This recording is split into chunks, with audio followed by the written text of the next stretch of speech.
Speaking of hard games, a lot of, especially in the last year, maybe, or year and a half, there has been a Yeah, huge kind of, or I'm not sure how it is in Australia specifically, but here, well, not here, I'm in fucking Europe, but in North America at least, it's like a lot of Americans, Canadians, even maybe some English people or people from other parts of Europe want to date elsewhere and not just date in terms of casually, but have a long-term partner or wife from yeah, yeah. South America or Mexico or from, let's say, Thailand or something like that.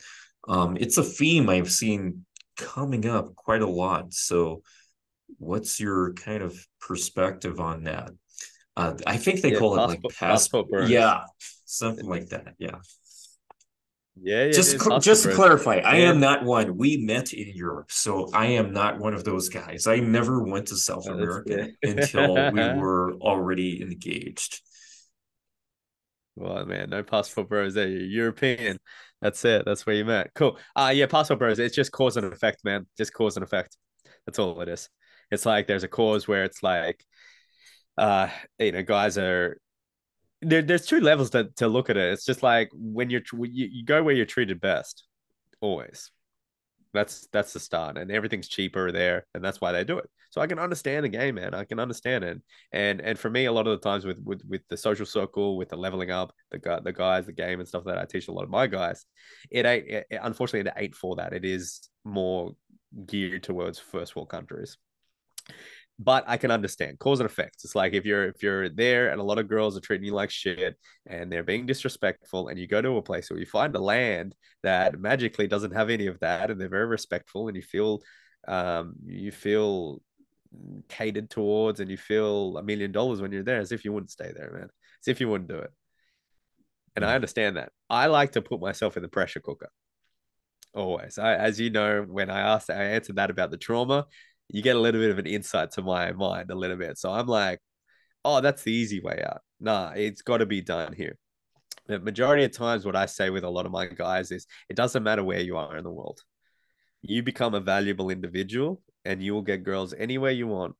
You'll have a great connection with a bunch of cool motherfuckers, and you'll have the network, and you'll have the opportunities and the social status anywhere in the world.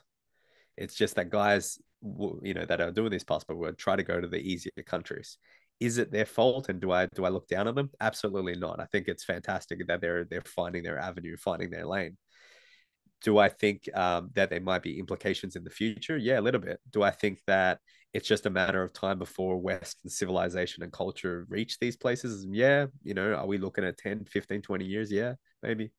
But at the end of the day, we're finding that the Western cultures of what women are being programmed with are becoming less desirable. Now, is that because men are becoming weaker and becoming more feminine, and then women are stepping more in the masculine role? Yes. Is it because the media are doing this? Yes. Is it because of this, that, and other things? And COVID?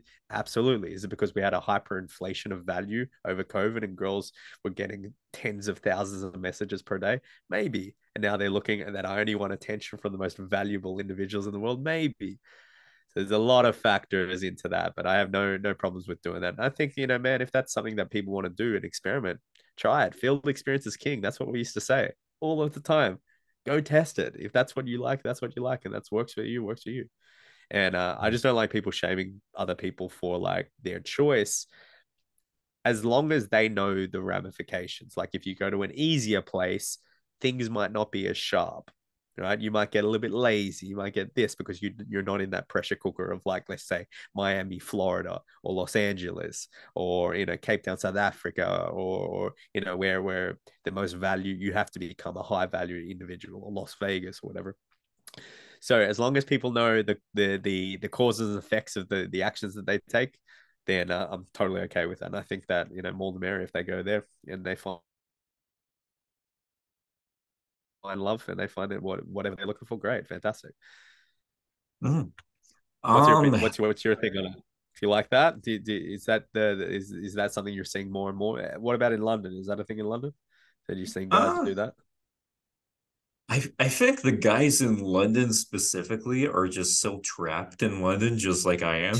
Yeah, right. But I get they you. have the choice to leave, but they just don't have the money for it. Maybe I don't know.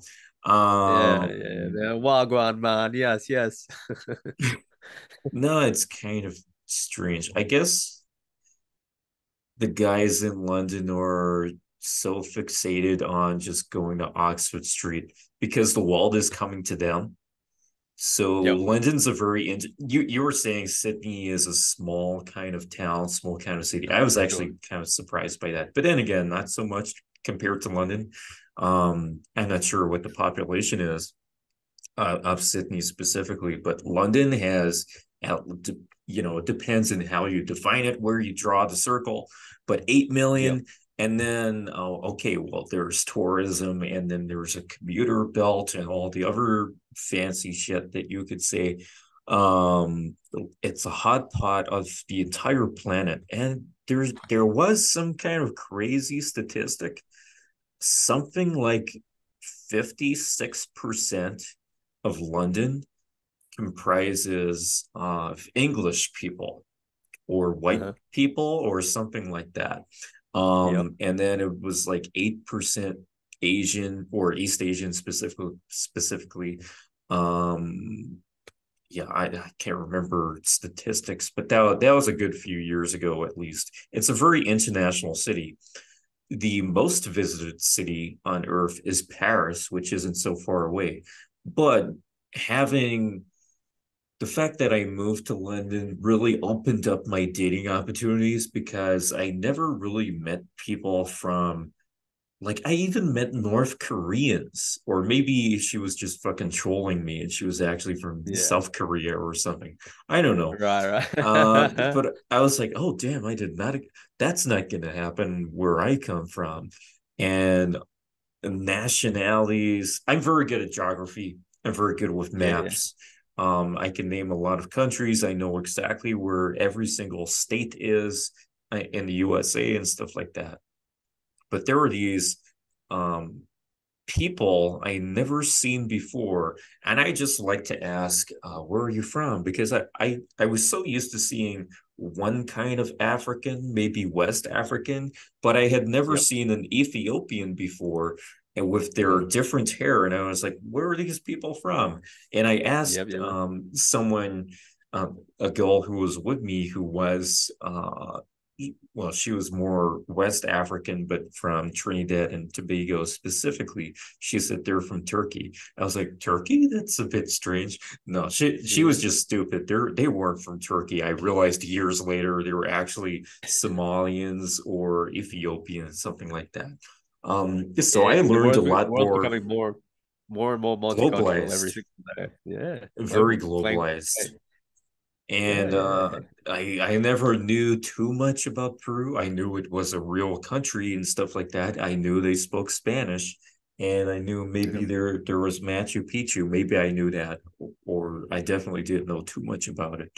But I did know the essential stuff at least, because my wife's from Peru, so I learned even Yeah. more. But I without London, I wouldn't have had that kind of scope into the rest of the world, or dated a lot of Italians, or Yep. I would say French too, or pretty much Korean, Japanese, Chinese, you name it. Then again, the Chinese are everywhere. There are billions of them. I love Chinese food. It's not a criticism, Yeah, yeah, whatever. yeah. That's your Um, thing. I mean, man, as I said, it's like if you become global as a man, and that's a good trait. It's good to have. It shows that you have number one emotional control, but you've been and experienced things. You know what you like and what you don't like. That's what I say. mhm. I'm very advocate for men going traveling and going exploring the world. Yeah. I have seen a lot of guys go to, I have never been to Colombia before, but I have seen a lot of Americans go there, and then they end up having a lot of trouble because of local problems with drugs or robbery or stuff like that. I have never had a problem in South America in personally. Then again, I went to Peru instead of Colombia. And then Yep. again, I was with a native, so there's a difference. They know where to go, where just it's Yeah, oh just a yeah, of completely course. different thing. So I had that local guidance.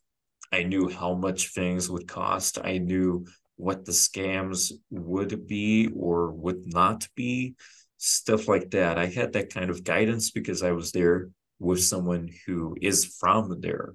So there, that Yeah, is a kind of advantage. So we did have this kind of emergency last year where it got to a point where there were so many, because we got two groups in Colombia, Medellin and Bogota.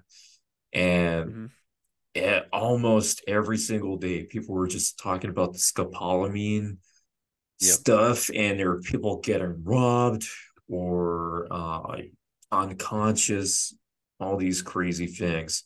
So it was like, we need to make some kind of guide because one of these days, someone's going to get fucking killed. yeah, Uh, yeah. Well, I think it's 1 in 4 or 2 in 4 get killed because of it. You just don't holy hear of. shit. Yeah, it's a What? lot more than you think. I think it was like 50%. Don't quote me on that, but I think it was a lot more than you thought. I had a friend that had it happen to him, and I Yeah, had to that like I had to call up the consulates, and I had to call this, and we end up finding him. It was pretty crazy. It was crazy 24 hours. damn. Yeah. Yeah, the stats seem to be pretty sketchy because that's just how Colombia is, I guess. Yeah, well, Not very you're official. dealing with a free nation. Like I would say free, it's not really. It was a second world country or third world country. I don't know. I think it's So second world. it is third world country is traditionally defined as a country that is not aligned with the Soviet Union or NATO. Sure. So it's a third world country in Yeah. that Right. sense. Okay. So that makes sense. Yeah. So crazy shit happens in third world countries then.